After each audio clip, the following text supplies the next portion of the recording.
Lepas tu, dan sampai hari ni totalnya masa lepas tu diulang balik daripada 4 juta, 3 juta, totalnya 7 juta lebih. Wow.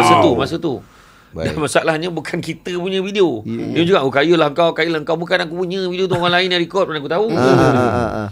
Dan masa saya berucap tu, memang nampak orang tu, saya fikir Allah bagi signal sebenarnya nak suruh sampaikan, dan semua orang kena faham satu-satu apa benda yang saya cakap. Betul.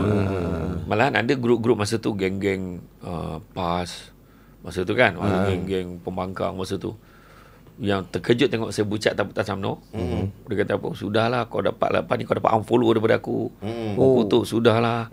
Rupanya pencacai lah, apa macam-macam lah, keluarlah dia. bantai.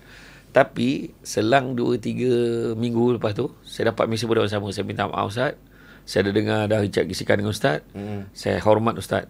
Tanya Ustaz, teruskan, dia kata. Sebab dia dengar apa yang saya cakap, bukannya maksud, kalau dengar macam, sebelum minta maaf cakap lah, ada yang kita dengar macam cakap tadi kan, dengar, bagilah kami happy, bagilah kami jawatan, apa kami ni tak layak ke, sibuk kan, mana apa hak kata, kami, macam tu kan.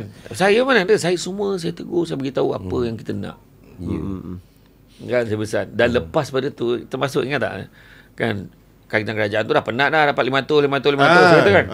Memang lepas tu dapat. Kan masa tu Datuk Seri Najib umum, masa tu bagi setengah bulan gaji. Tapi tu sebab bayar kalah pula. Batal pula dapat 500 juga lepas tu. Jadi lepas pada tu saya dah, masa tu tahun tu tak ada election lagi, 2016 belum lagi. Saya lepas tu tahun depannya tu, ucapan saya tu dah macam tu. Jadi tahun depan tu semua orang berebut nak pergi PWCC. Dia target saya bucap lagi. Okey. Maka tahun depan tu mesyuaratkan dia daripada nak pergi ke pusat ni PWTC ni, kita kena hadir mesyuarat cawangan. Kita kena dapat dicalonkan dalam G7 lah, G7 untuk pergi ke KL Wakil. Jadi mesyuarat cawangan saya tak datang. Tak dapat G7. Saya memang tak nak.